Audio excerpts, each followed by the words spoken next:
Networking break, if I could have everyone's attention, please. You can always tell networking's worked when you can't get people to stop talking, so good job, everybody. And a really nice warm welcome back to our first panel discussion of today. I shan't be hogging the stage myself because we have a brilliant specialist moderator in Andy Sutherden. It's looking slightly ominous now I've just said that, but as you know, I like to pile the pressure on before a good session starts. So with no further ado, I'll hand the reins over to Andy, who will shepherd us through what I think promises to be a great discussion. Thank you. Is my mic on, or is this mic working? Or doesn't it matter? Good. This will be nice and informal. Good morning, everyone. I'm here to facilitate a conversation. There's nothing new about the presence of CSR in sponsorship, of course, but post-COVID, there's certainly been a significant rise of its presence and emphasis in terms of the way companies want to present themselves as good corporate citizens. So this morning we'll explore the consequence of this new reality on customer attitudes, customer behaviours, as well as considering the impact on brand value, brand perception, and importantly, and I was delighted to hear Kevin mention this earlier, the impact of CSR and corporate philanthropy on staff. Also, how have rights adapted around the needs of sponsors and repurposed assets to meet this demand? Here with all of the answers, so I'm passing on the pressure to my panellists. Here with all of the answers, I'm delighted to welcome three industry experts. Starting with Sarah Niblock. Welcome, Sarah. She's head of sponsorship at Howden Broking. In the middle, we have Dominique Santini. She looks after sustainability at CSM Sports and Entertainment. And the sun-kissed, sun-drenched, recently returned from Dubai, Daniel Mathieson. Daniel, welcome, head of experiential marketing and partnerships at Barclaycard. Ladies and gentlemen, our panel.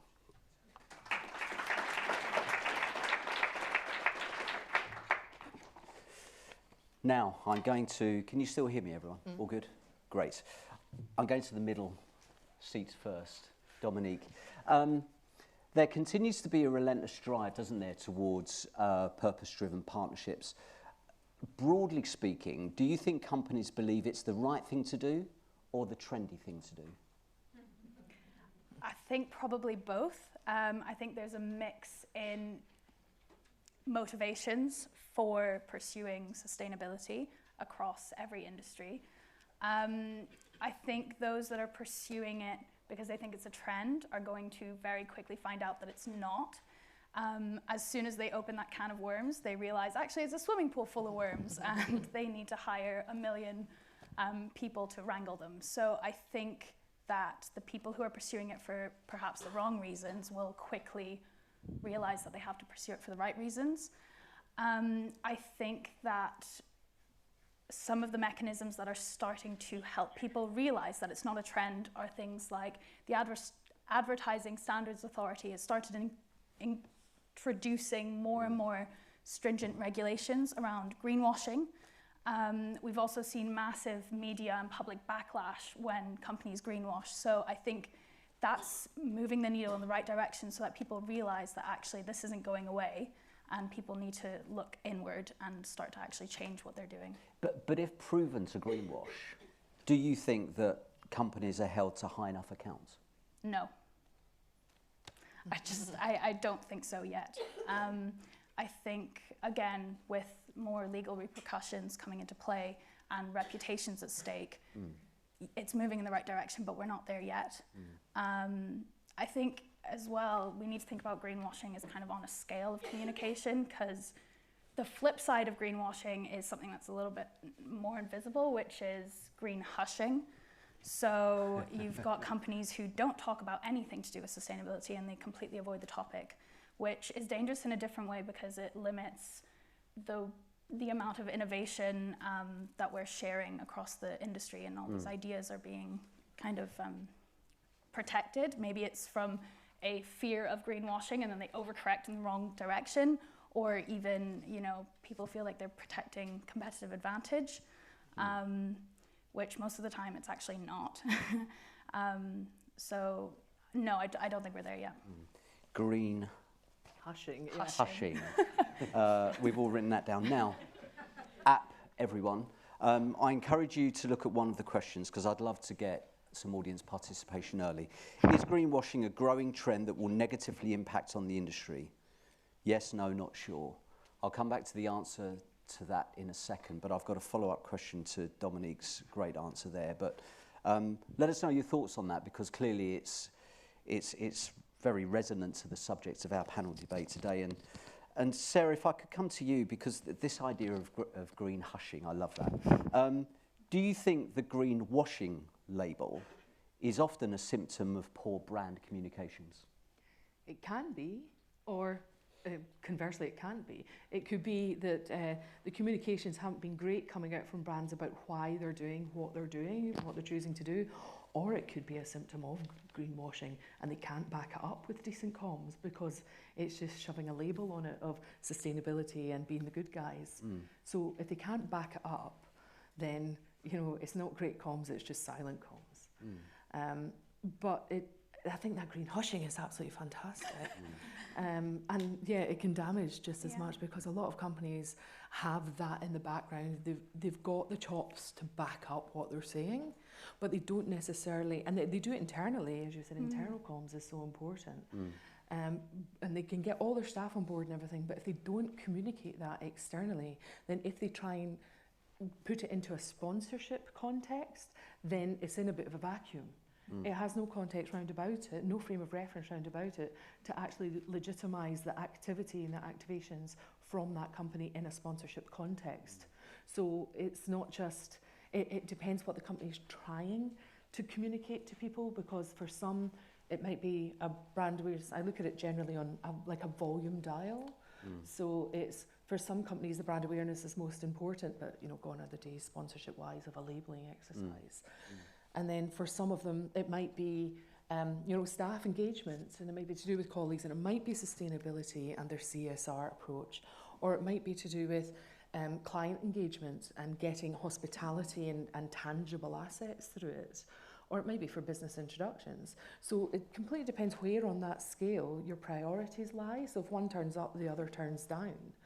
So if they want to, through comms, talk about their green credentials and talk about sustainability in a sponsorship, then they have to have that as a priority to back it up. Yeah. So, live and direct, the answer to our poll, is greenwashing a growing trend that will negatively impact on the industry? Hopefully influenced by what Dominique and Sarah have both said already. 60% of you say yes, greenwashing is a growing trend that will negatively impact on the industry. 17% of you said no, 23% are not sure. So I'm not going to get stuck too much on the greenwashing thing, but you can see that it's centre and middle of this debate. And I think we might return to this idea, but I scribbled when Kevin earlier spoke about values in action. So I think we're already hearing from the panel the importance of authenticity when it comes to activating partnerships in this space. Which, Dan, takes me neatly to the question for you really in your time at Barclaycard. Particularly over the last 3 years, we've seen consumers demonstrate a heightened awareness around sustainability, haven't we? Social sustainability, economic, environmental. How, in your opinion, how has this attitudinal change impacted your selection process in terms of the projects and programs that you're now partnering with at Barclaycard? Yeah, I'd say it absolutely has, impacted on all conversations with partners, potential partners. I think, there's still the days where you walk into those conversations with partners and the first question is how many tickets. But I think, but obviously the conversation has evolved now over the years, and there is a much bigger focus on exactly that sustainability issue. You want to be working and partnering with rights holders, companies that have, a similar thoughts to you. They're in, you're both, working together, the same ambitions. You are, you're partners ultimately. And so I think the conversations, much more upfront now will be around what opportunities are there within the agreement, how do you build it in, the conversations you have right up front. But then also in the true sense of partnership, it's about working together longer term. It's looking at opportunities that can emerge and that will come through further down the line, and making sure that, as I said, we've got the same thinking, we've got the same ambition in this space. I think what's really interesting for us as well is, Barclays, we have a partnership with a company called Unreasonable Impact, and it's around supporting businesses that have a real focus on environmental and social issues. And so for us, it's around what is the opportunity to introduce, and provide connections to introduce some of these people to our partners, to help everyone with their ambition. So, as an example, it could be around creating clean water, which is, obviously quite important on a festival site as an example. But it could be, recycling technologies. We did an activity back in 2019, actually, with a company called Recycling Technologies. It was all around, plastics on site, what can be done, how can we improve that process? Looking at vertical farming, for example, what opportunities that can create from a food perspective and supply on site, et cetera, et cetera. So it just opens up those conversations, and you want to be working with those partners to, open up those doors, have those conversations, and really just look at that longer term ambition. And the likes of, Live Nation, Cuff and Taylor, we're having really good conversations. They've got great ambitions in the sustainability space, particularly in the festival space. And so, it's just keeping those conversations going, because there's one thing what we can do now, but it's what we can be doing, throughout the partnership and, longer term. We're very good at sophisticating the rationale for sponsorship sometimes, aren't we? And I'm wondering if there's somebody outside of this audience, but in the great British public, thinking Barclaycard, interested in clean water. I really don't get that. Address that question, but as a follow-up, talk about the importance of an intuitive link between a sponsor and its sponsorship. Yeah, so I think, and it's a fair point to start with. No, it's not about us aligning with clean water, but it's about us, you want to create sustainable events, you want to create great events, great experiences. And for us, it's more about, we're not going to be badging clean water. For us, it's about, what can we do to help the organiser, the events organiser, to actually bring these things through and work them to the benefit of the consumer on site. Right. That is, elements like that are not going to be something we're going to be shouting about and putting our name all over it. As you said, it doesn't make sense for us. Yeah. For us, it's about, we are going to be there. We do have a presence there. We have a relevance to be there because of what we put into the infrastructure, for example, from a payments perspective, which does make sense. Yes. But for us, it's about, can we connect these people to create a better environment, a better experience for the people on site? So that's absolutely how that will go. It's not just about what can we get and what we can put our name on. That's not, we're not interested in that. Good point. I'd love a bottle of Barclaycard. We'd all love a bottle of Barclaycard. Full. Can I just add to that for a wee second? Yeah, completely agree. It's about that reciprocal relevance. That if you are able to talk in that space in a relevant manner because you can, you're part of it already, then it's not just going and saying, hey, we love farming, that's a trendy thing to talk about now, let's do it. So it's the same from a background point of view. People might think, what on earth has an insurance broker's got to do with anything that's cool sponsorship? But actually, in the past, it's always been, you better get insurance because something bad might happen. Whereas actually, if you flip that over, it's about everything good that happens is because it's insured. So the racing will go ahead at Ascot because we're the insurer for it. Your favourite sports match will go ahead because we insure it. You can fly on holiday because the airline's insured. But also, we've got a whole climate risk division. And these are the kind of things that we don't shout about. As you said, you don't have to talk about it publicly. It's to make sure that you've actually got that, the genuine activity behind the sponsorship to talk about it. So we've got the whole Howden Foundation, so we work with 7 Clean Seas. We work with the Danish Red Cross to have volcano bonds. So we use private equity to make sure that money is sitting there immediately for disaster relief without having to get Hugh McGregor on the telly asking for it. It's about doing good and making sure that you've got that relevance there, but also who you're partnering with also has a relevance to you. Because it's not just you being the benefactor and giving money, going, well done, we are lovely, there you are. It's to do with them actually being relevant to you back as an organisation. And I think this is an opportunity to show a very short clip. I'm sure, if not all of you, most of you have seen this, because we're talking about the relevancy between a brand and some of its work in this purpose-inspired space. Take a look at this. Ash, it's 7 o'clock. I'm not going in. You are going in. I can't. You don't get up and get dressed now, then there's no sleepover on That's Friday. not fair. Why are you punishing Well, me? because I've got to get you to school, love. Come on, now, please.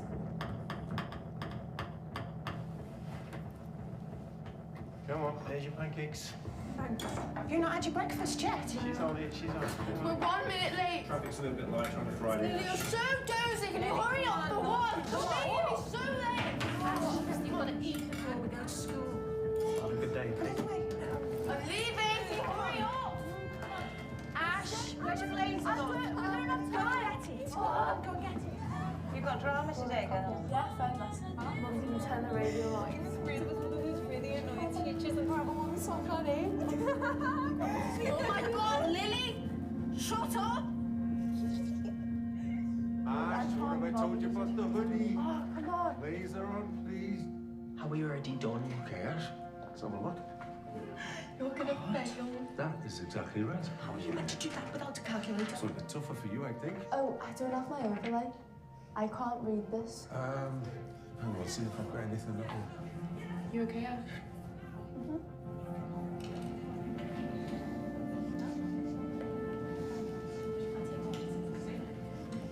It's so funny. Oh, someone pushed me on head. I don't know. I want to go home. All right, I'll ring your mum. You go and sit in the sensory room.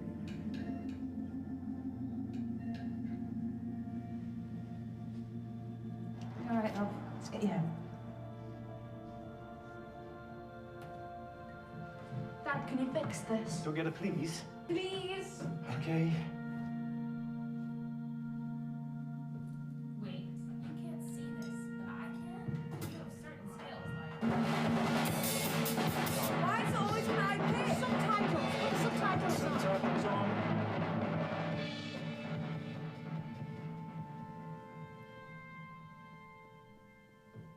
Ash, it's time to get up, love.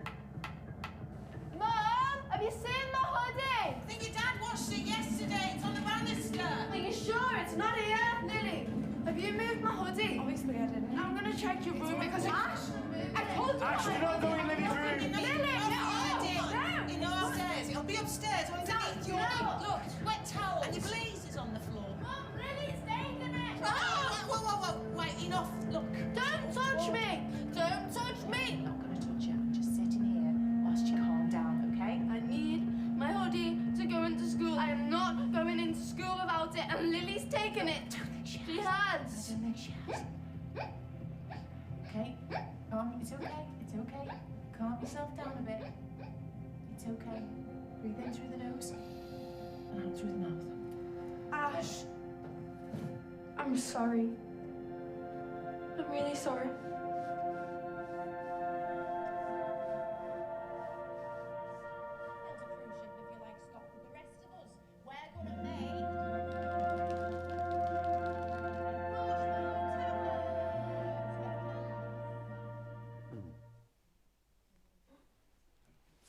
Hands up if you've seen that before. So for everyone that hasn't, I think you'd agree it's very powerful. So back to the panel, sort of unscripted bit, but I'd love your reaction to that, whoever wants to take that question first. We were talking about relevant links between purpose and brand, and in this case, the Autism Society. Dominique. That was very emotive. It's very powerful. But I think what's striking about it is it's still storytelling, and it's still like, maybe entertaining is too strong a word, but it really captures you. And I think that's something that we need to be using as a template for other comms, and any purpose, whether it's climate, whether it's DEI, or whatever it is. Yeah, I think the link was really subtle, which I think we could kind of fall into this marketing trope of we want to be flashy and do the in-your-face thing, but something like that really is so, yeah, it's just so subtle that it's even more powerful because it's showing, it's not telling. There is a contradiction though, Sarah, isn't there? Because some might say purpose-led sponsorship requires more patience when it comes to generating meaningful outcomes. Do you agree then that if that's the case, in the world of an impatient board where somebody's got to go upstairs and ask for the money for continued investment or new investment, what does all of this mean for the way you construct a business case? It can mean a slow burn. So I think most people that are at that level, at board level, who can release the budgets for any partnerships, they're at that level for a reason. They know what they're talking about. They might not know the ins and outs of partnership activation and all the specifics, but they know business, and that's why they're in that position. So if you explain to them the reasons behind what you're doing, I always say it's like maths at school. You've got to show your workings. So that it means that what you're getting from the rights holder, they have to do that. They have to explain why you should partner with them, not just you can get this, this, and this. It's all about reporting, and it's all about measurement, and it's all about the data and stats to actually back up what you're talking about.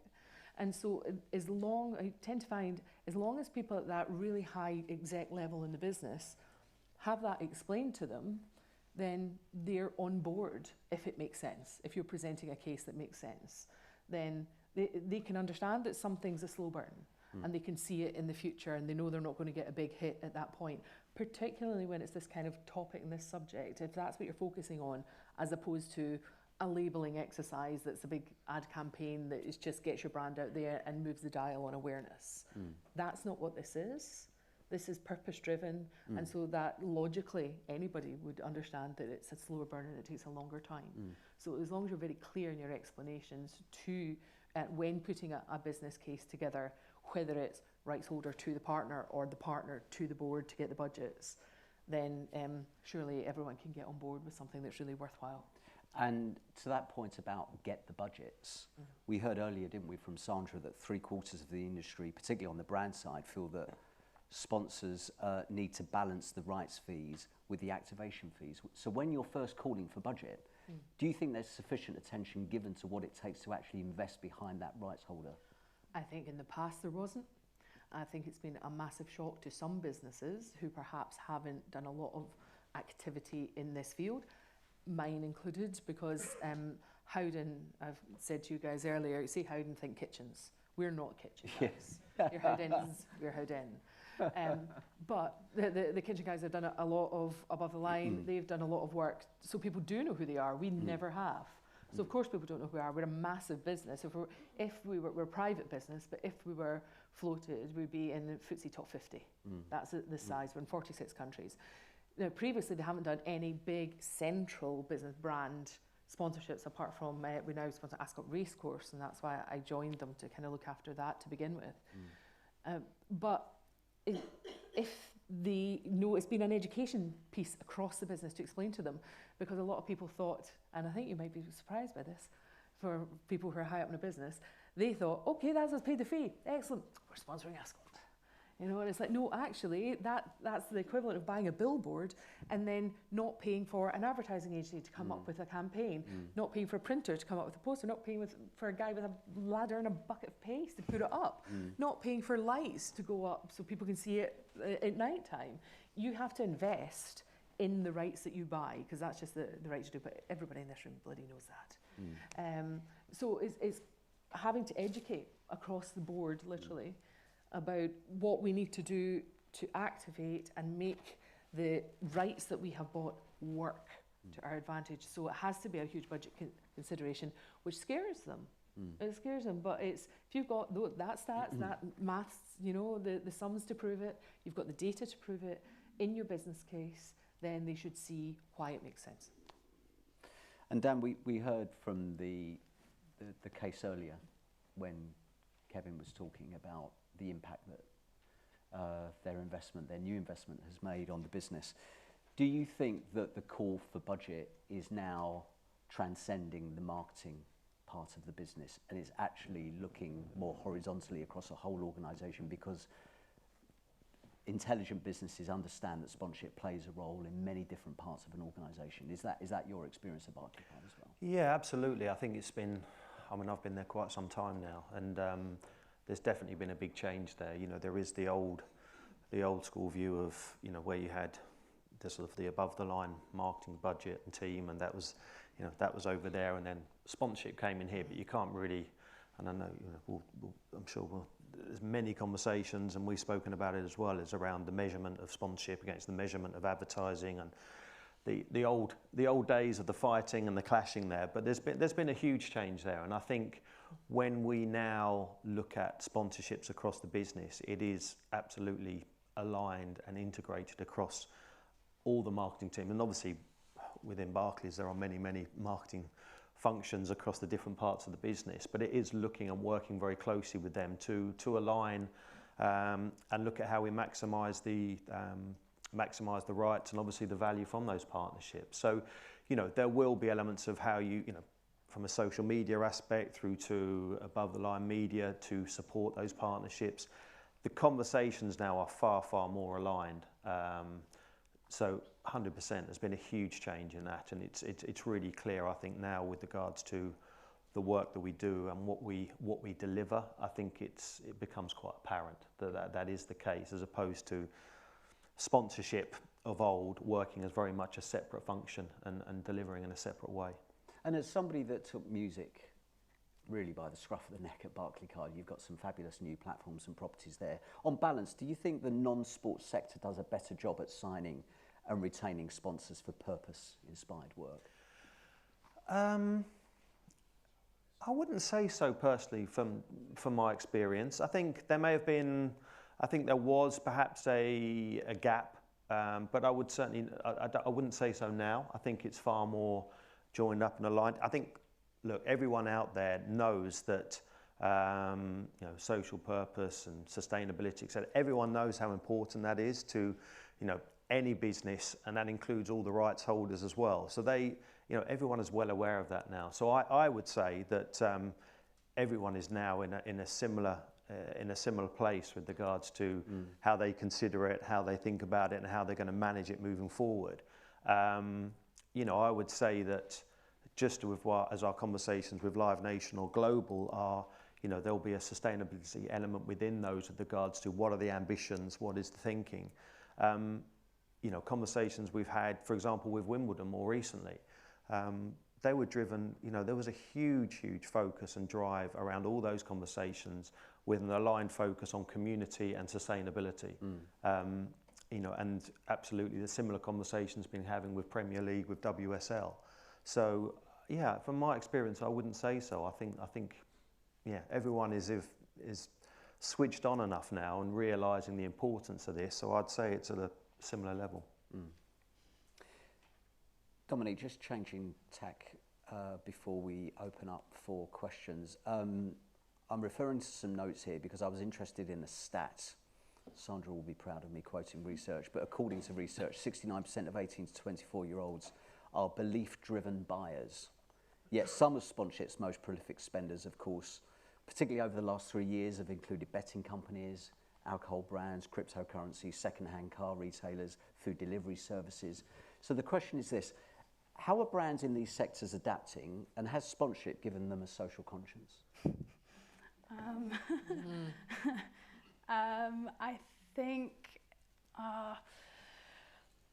I think that a lot of the partnerships that they do is kind of classed as sports washing, I suppose, which is kind of on par with greenwashing, where they choose to partner with a rights holder so that they can promote their green credentials or their DEI credentials, whatever it is. And much to your point, Sarah, about how actually when you look at their core activities and the way that they're run, a lot of the time they don't have substance to back up what they're doing. So they try and do this add-on kind of sustainability or social piece to make it seem like they're doing more than they are. And back to what we were saying very much at the beginning about greenwashing and the backlash that media and public are you know, they're becoming more vocal, which honestly the silver lining in it all is that it's making those companies stop and think about, oh wait, maybe there's something deeper that needs to change here. So I think, you know, saying that it's helping them develop a social conscience is a bit strong, but I think we also have to remember that all these big companies, they're made up of individuals. Like, everyone here is part of a company. Like, we need to not think about B2B so much as robots to robots. It's people to people at the end of the day. So I think there's a lot of change makers, and a lot of them are probably in this room, the fact that you're even here and listening. So I think us as individuals have to take that responsibility to kind of zoom out every single day, and think, okay, every job is a climate job, every job is a DEI job, every job has a social impact, an environmental impact. What is it that my decision today is, what is that going to have impact-wise on the next generation, on the community?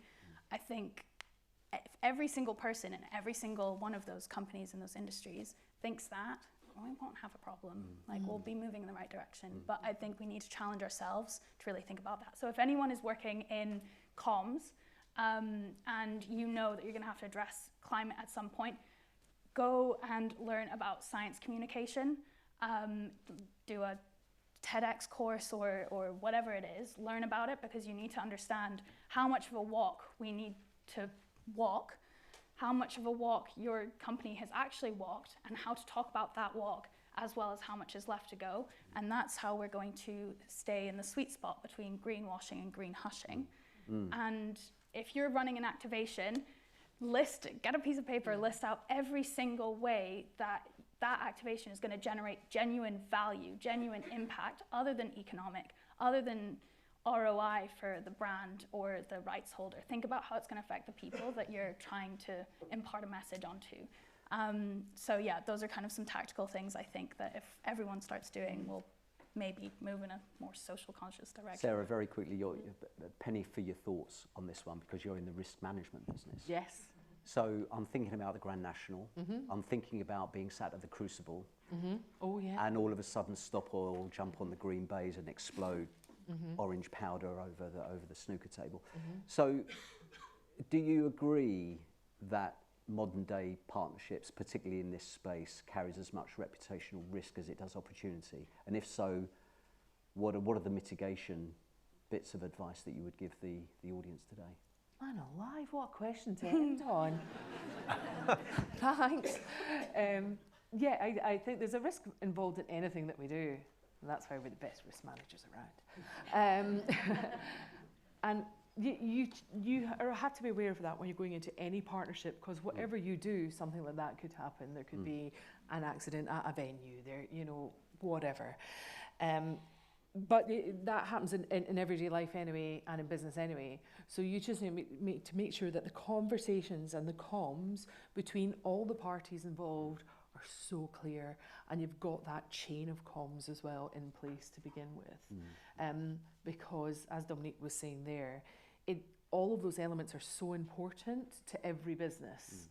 Whether it's a D&I, whether it's sustainability, anything like that, that's part of every business nowadays. It doesn't necessarily mean that that is the driver for a partnership or a sponsorship. You could have a different priority for your partnership and sponsorship, but that's always going to be part of it. So when it comes to a reputational issue, that risk sometimes has to be taken. You just, as long as you're aware, and not sitting there with your blinkers on thinking, this is all rosy and fantastic. Blinkers, no harsh pun intended. Sorry, I do it all the time. So you take the reins and you run with it, and you decide that as a business, are you willing to take that risk versus the benefits that a really strong partnership can deliver for your business goals. Final furlong for the question. Yay. There it is. We've got 5 minutes left, which is ample for 2 or 3 questions. So please raise your hand. A mic will appear. Here we go.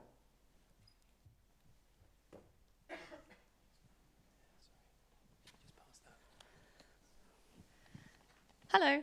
Thank you very much for all of that lovely information. And I'm sorry if I've oversimplified, but I think, Sarah, you mentioned showing you're working to the higher ups and using data and stats to back up what we're presenting. The previous presentation sort of proved that stats don't work and they don't exist. So Tesco's paying for Race for Life for 21 years and only 9% of people knew about it. So how can I, at a small to medium charity, find the stats to say that sponsorship will be beneficial to a business if the stats don't work or don't exist? And how can I access them as the charity rather than the company? One question as well. That's a really great question. I think it's to do with, it all boils down to common sense. That if you don't have the actual facts and figures there, then what do you have? Because if what you do have can justify what you want to get across to these people and what you want to get out of the people, whether it's budget, whether it's a partnership, whether it's a new sponsor on board, then that can justify it for you. It can be a written argument. It can be a presentation.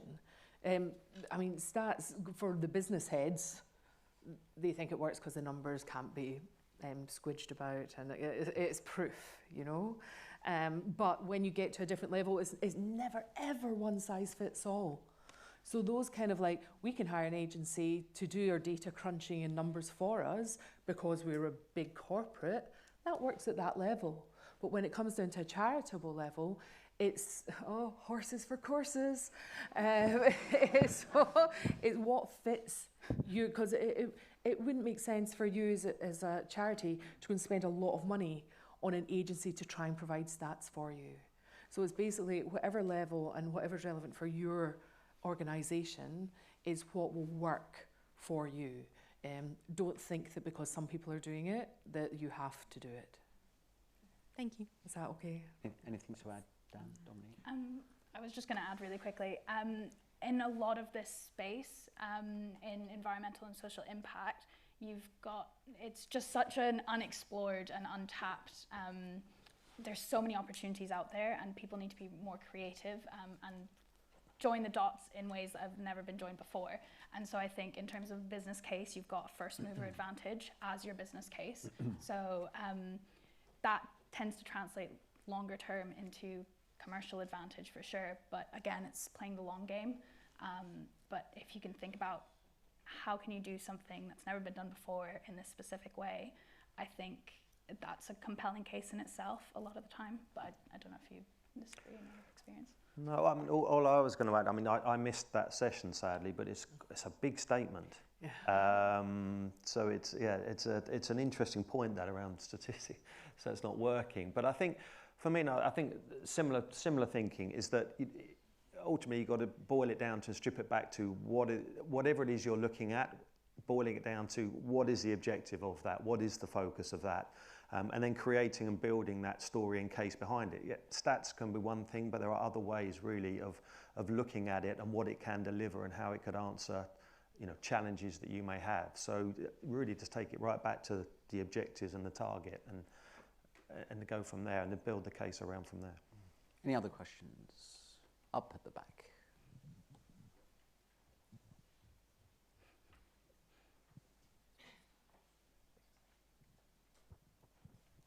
Hiya.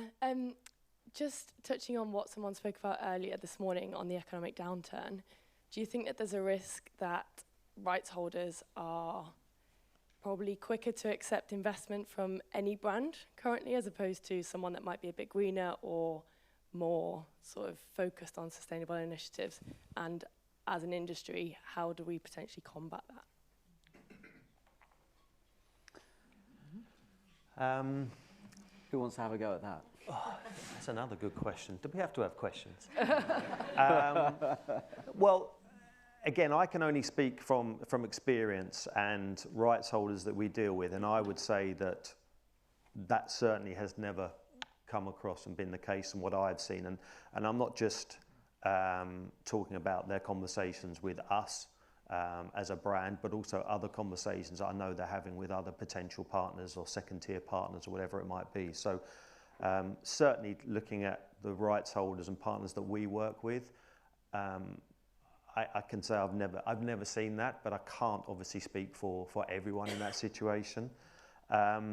But again, I'll probably go back to my point that I think I'm not sure that businesses, rights holders, they are one and the same thing, that they can really be, certainly long term, be getting away with that. So I think, any smart business would be looking very carefully and playing very carefully in that space because, I think it's quite a short-term plan. I can't see it. As I said, I haven't come across it, and I wouldn't suggest anyone progressing in that way either, because I just don't think it's manageable long term. I've worked on the rights holder side as well, and it's something that I think most people who are on that side in this room would be conscientious enough to, even in an economic downturn, make wise decisions as to who they would partner with. I also think it depends on scale. I personally, same as Dana, I've not experienced that, but scale-wise, you wouldn't expect your local corner shop to sponsor the Olympics. So it works vice versa. If you've got, a smaller organisation or a regional organisation, something more relevant to them would be a smaller or regional business rather than a multinational. But it is to do with they're conscious with it, and I think nobody hopefully would want to take the money that's not relevant to them if it's, you're not going to get a nursery had been sponsored by Stringfellows, So it's a really weird example, sorry. That's obviously come from somewhere. I know. What was that doing there? I don't know. Risk management. Exactly. So yeah, it's about risk management. It's about taking risks. It's about being conscious of what who you're partnering with and what you're doing, because it's got to be a match. Back to the whole, it's got to have reciprocal relevance for both sides. Yeah. Perfect.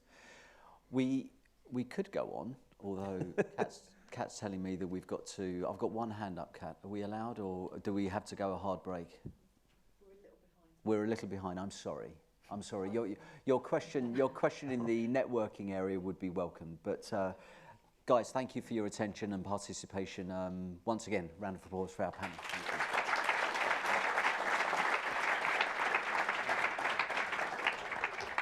Yeah, huge thanks to our panel. That's one of the most entertaining panels I've sat through in some time. And the questions also great, so well done audience too.